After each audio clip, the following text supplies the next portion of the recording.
తప్పుడు ప్రచారం చేస్తుందని ఆ పార్టీ సీనియర్ నాయకులు Maheshwaram market committee vice chairman Yadaiah అన్నారు.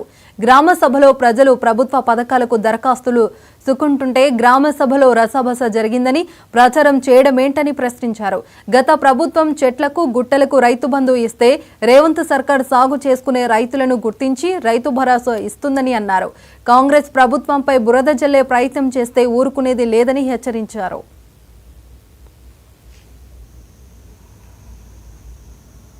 ఈరోజు అమీర్పేట గ్రామంలో గ్రామసభ జరిగింది. ఈ గ్రామసభలో మన ముఖ్యమంత్రి గారు చేసిన 4 పథకాలు, ఆ 4 పథకాలకు మంచి స్పందన వచ్చింది.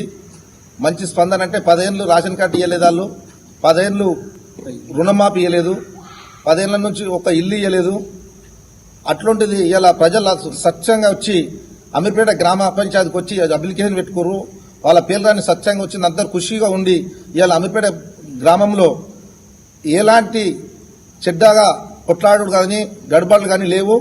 ఈ దుష్ప్రచారం చేయడానికి టీఆర్ఎస్ మీడియా సంస్థలు కావాలని అమీర్పేటలో, రంగారెడ్డి జిల్లా అమీర్పేటలో ఇట్లా జరిగింది, గొడబడి జరిగిందని వాళ్ళు మీడియా ఖండించింది. ఆ మీడియాలను మేము ఖండిస్తున్నాము. అట్లే ఈనాడు ఆఫీసర్లు కానీ మేమందరము సహకరించింది ఏంటంటే, ఇన్ని రోజులు టీఆర్ఎస్ గవర్నమెంట్లో 65 ఎకరాలకు ల్యాండ్ డబ్బులు అట్లే ఇస్తున్నారు. ఈ రోజు డిలీట్ చేసిండ్రు మా గ్రామ సభలో పెట్టి. అది మేమందరము హర్షం వ్యక్తం చేస్తున్నాము. కావున ఈ గ్రామ సభకు ఎలాంటి ఆ గడబడుకు మాకు ఎలాంటి సంబంధం లేదు. గడబడు ఎలాంటిది కాలేదు. ఊళ్ళో అందరూ స్వచ్ఛంగా కూర్చొని గ్రామంలో పెద్దలం చిన్నలం అంతా కూర్చొని అన్ని పార్టీల వర్గాలం కూర్చొని అందరము ఏకగ్రీవంగా ఎంపిక జరిగింది. సంపూర్ణంగా అమీర్పేట గ్రామంలో 4 పథకాలు